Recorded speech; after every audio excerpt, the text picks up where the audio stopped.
Ladies and gentlemen, this is a super guide to heroic Razorgore in Blackrock Mountain. We're going to look at how to beat him with every single class, and not only that, even with a deck of basic and common cards only. Now, Razorgore, he's not trivial, but he's on the easier than average side for a boss. He summons eggs, and, if you fall behind, you're dead. Gets completely out of control if he's summoning these 7/7 chromatic drakes from the eggs. The key to winning is to get a lot of durable minions out quickly that can keep trading into the eggs and keeping them at bay. The challenge is that he doesn't just do nothing for the first few turns. He tends to play cheap minions of his own that can get in your way and challenge your guys. But really, the key to this is just a battle for early board control. If you get on top and have board control after the first few turns and a pretty stable board control, then you're in really good position. The common themes you'll see, the special things that really help out in this encounter are Crazed Alchemist, and in more modern decks you can even throw in a kooky Chemist if you want. It flips the health and can instantly kill an egg, which can help a lot with turning the tide in terms of momentum. Okay, with that said, let's look at some specific classes. First off, let's start with the Druid list I used to defeat heroic Razorgore back in the day. Innovate's about to get nerfed, but it's still a good inclusion in this deck because, like I said, you just really want to get ahead early on.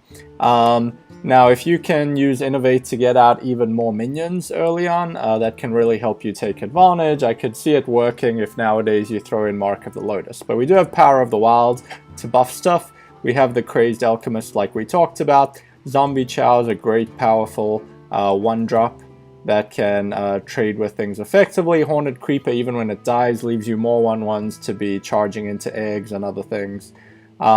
And Savage Roar is a great way to, once you finally secure control of the board, clean up his eggs.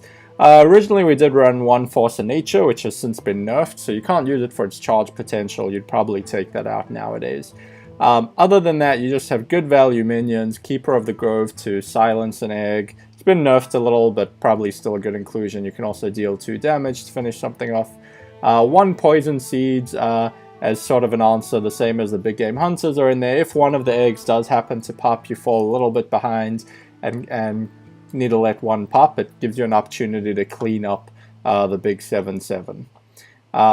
Swipe can obviously pair very well with Thelnos to do extra damage to a bunch of stuff, because he'll always have like a minion out and can obviously respawn them. And Thorison's a nice bonus to be able to make everything cheaper, so you can just fit in a lot more on one turn and ensure you have that turn where you get ahead, stabilize, and have board control. The Hunter deck I used back in the day was structured a little bit differently. It definitely has similarities in terms of getting, cheap durable minions out, like Argent Squire, buffing them up, Abusive Sergeant.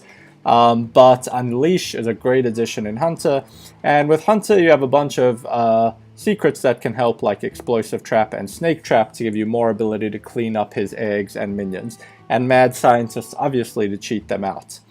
We have Zombie Chow again. We have a lot of 1-drops to make sure you get off to a good start. Explosive Sheep is yet another helper to help clean up his board and kill multiple eggs at once. And then you have your usual utilities in Hunter, like Animal Companion. Eaglehorn Bow obviously goes well with secrets. 1 Explosive Shot again just helps with AoE because he just keeps flooding with minions.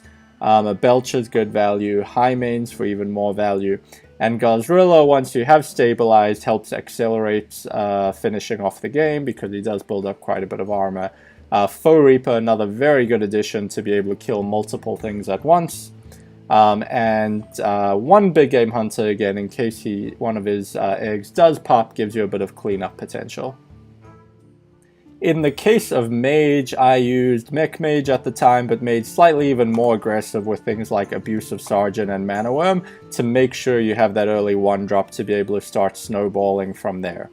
Other than that, you obviously have the mech theme coming in strongly, with what was pretty standard, and Flame Strike's a bit less standard just because once you are in charge, it just you're kind of looking for a turn where you can stop hitting into his eggs, but just wipe everything out, start going face, you know, rely on him only producing one egg next turn, and that can really be the kick that pushes you over the edge once you have stabilized. In the case of Uther, it's a bit of a hodgepodge. You see a lot of things here. We have the Crazed Alchemists again, which I didn't include in every deck, but probably should have. It might be that it took me a few decks before I realized how good it is to put in. You have strong 1-drops again. Undertaker can get buffed by your Unstable Ghoul, your Harvest Golems. Unstable Ghoul is good for doing a bit of additional AoE. It can backfire a little if you have a lot of guys sort of out at 1 health, but the idea is to be able to do broad damage to a bunch of his eggs at once, because if you sort of have 1 minion out at a time, you can get into this challenging scenario where you can only sort of hit 1 egg at a time and then the others go, and it feels like you're just not making progress while he can get in more favorable trades with his regular minions. So that can really help any ability to sort of do broader damage, which is also why getting a bunch of minions out at once like Muster for Battle does helps a lot. Consecration for helping to clean up his board. Shredder and True Solar Champion, always good value. Bolvar, probably just for fun. I don't know how good it is. Like, you will have a bunch of friendly minions dying and can eventually get out of threat. But I'm guessing there's probably better things, especially, you know, in modern times. There's a lot of strong extra cards you can put in, like Ragnaros Lightlord. Lost in the Jungle for another quick start on 1. If you do manage to keep a bunch of Silverhand Recruits out, the 1 Quartermaster can help. Often you're killing a bunch of things in 1 turn and trading, so Solemn Vigil can be a very cheap way to draw more cards. It's funny looking back and seeing Guardian of Kings, because this literally sees 0 play whatsoever anymore, but there was a time where this actually made a bunch of Paladin lists. The idea here is just to give you some extra healing while getting a sizable body out to help stabilize in the late game. Foe Reaper, as always, good for trading with multiple things. Lay on Hands for more heal and card draw. And Tyrion, when do you ever not put Tyrion in Paladin? In the case of Priest, we see a different couple of inclusions I chose to put in here for a bit of variety. Oozes are good because he does play his weapons. Harrison for drawing as well off of that. We have the Crazed Alchemist. Also, Mad Bomb is an interesting one. It can backfire a little because you're trying to get your own minions out too, but you know, if you don't manage to get minions or have to trade them into other things, Mad Bomber can be great for doing a bunch of damage to his things at once. Pains and Deaths for the usual removal. Cultist to buff things. Master Spell can be great for making sure his eggs will stop popping. But you do still want to clean them up eventually. You don't just leave the safe ones on the board, because he does run Bloodlust, so they'll eventually become pretty valuable if you leave them too long. Shredders, as always, BGHs to clean up any Chromatic Drakes. He does play other, you know, 5+ attacks, which is why the deaths don't go to waste if you include them. Holy Nova, we always liked AoE, as I've talked about. Vol'jin, another a nice way to get out a decent sized minion. Cabal Shadow Priest, you can actually steal one of the eggs for fun, or some other creature that's more valuable. Thaurissan, to make everything cheaper, let you play more per turn, because you do have sort of, this is a bit of a weightier deck than a lot of the other ones I've run in, which are very heavy on 1 and 2 drops.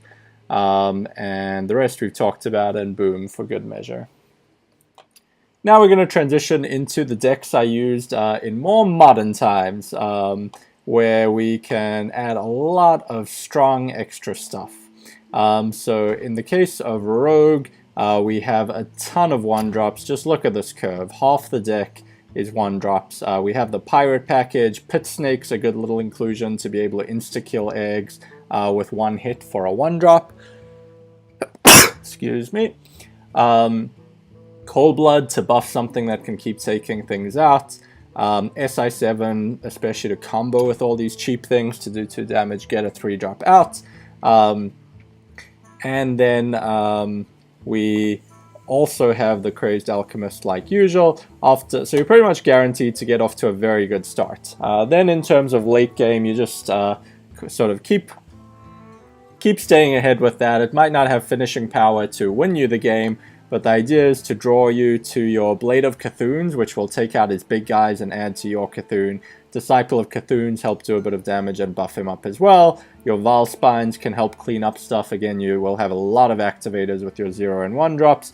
And eventually you drop Cthulhu, wipe out his board, have a big threat that he can't deal with, and you'll be done with the rogue part of it. In the case of Shaman nowadays, as with a lot of times, you can exploit the Jade cards to simultaneously deal with his board with things like Jade Claw, Jade Lightning, and putting out a taunt, and you know, between Aya, Jade Spirit, all of that, you'll eventually get a bunch of bigger and bigger Jades, which help you one-shot the eggs while having a bunch of firepower in reserve. This deck does also run a bunch of 1-drops. Zombie Chow is good, some Pirates to get out Patches the Pirate quickly. South Sea Deckhands, even though we don't run a lot of weapons, just such good value. We're always going to have AoE like Lightning Storms to help clean up his board. And because we do have a bunch of Pirates and very cheap drops, it's worth running Flame Tongue Totem and Ship's Cannon to get extra damage from the Pirates. In this deck, we also see the inclusion of Doomsayer as a sort of fallback if on turn 1 you don't manage to get ahead and he has a sort of crazy start. Doomsayer is a bit of a backup plan where you just wipe out the board and then can start getting your own advantage on the board again. So our strategy for a lot of these is essentially we're playing a form of Zoo, where we want to flood the board with early minions and just build board advantage, which is what Zoo was sort of the original deck at doing. So in Warlock's case, we get a chance to essentially run a more modern Zoo with Melkazar Imps, Abusive Sergeants, a bunch of 1-drops that are pretty stable and resilient. Soulfire to work with Melkazar Imp, as is the one Doomguard. We're going to throw in some Crazed Alchemists to help flip those eggs and insta-kill them. Some strong 2-drops. Dirty Rat to get out a nice big taunt to protect our cheap things, while hoping that it doesn't pull out anything too bad on his side. Most of his minions are pretty cheap. Doomsayer Trick running again to just be able to reset the board if we're not able to get ahead at the beginning. Horned Creepers and Knife Jugglers, just so good. And then the utility things, we throw in a Blast Crystal Potion as an insta-kill if we need it. You'll notice we're not really putting in Big Game Hunter in these modern decks since the price has been increased from 3 to 5. But Void Terror can also help you build up one big guy to start taking more advantage in the late game. In the case of Warrior, you can get by pretty far by running something close to just a standard aggressive Pirate Warrior deck.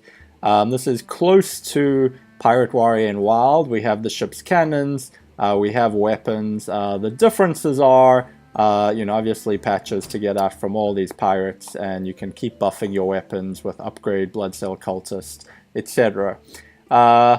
We have the South Sea Captains to buff them as well. Pretty standard. The only real difference is we throw in the Crazed Alchemist because they're just so good in terms of cementing your advantage on board. And we do throw in Execute so that we can efficiently get rid of big things if an egg does pop or he plays one of his bigger minions. But yeah, you should pretty comfortably steamroll him with this once you get a decent opening hand. With like Nazar's First Mate especially. Last off, how do you beat Razorgore with only basic and common cards? Well, something that actually worked for me on my very first attempt was Paladin deck centered around just getting out lots of Silverhand recruits. There's very value-driven cards now in Paladin. Stand Against Darkness will get you lots of little dudes. We have a lot of 1-drops to get off to a good start, like Lost in the Jungle, Righteous Protectors, Avenge, so that when he does kill one of your things, it still buffs something else, and you actually get more of an advantage on board. Abusive Sergeant and Squire, Acris Veteran's a good addition now too, all common. You have a very strong 2-drop in Shielded Minibots.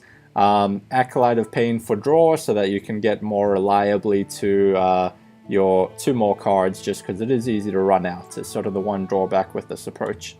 Warhorse Trainer, so once you do have a bunch of Silverhand recruits, you can buff them up to be doing damage even more quickly. Blessing of Kings, Consecration, self-explanatory. Keeper of Voldemort, such a valuable common card for being able to neutralize a 7/7 that does pop from him or one of his other threats. I think in the game we won, one of the eggs did actually pop, and we still managed to win. Kooky Chemist replaces your Crazed Alchemist as a real value turn in instantly flipping an egg and getting a 4/4 out. And that's the deck. Now, when we did win with it, it was hard work, as you can see in the screenshots. You know, we really had to wear him down. We actually got control of the board pretty well. The problem was that it just took way too long to actually kill him, which gave him the opportunity to get out bigger minions and sort of, you know, retake control, where we were sort of in top deck mode waiting for bigger things. But we did eventually manage to wear him down, even though he kept redrawing cards, re-armoring up. Eventually we got the best of him, and you can too with a deck of only basic and common cards, taking down Razorgore, the Untamed, in heroic mode. See you next time.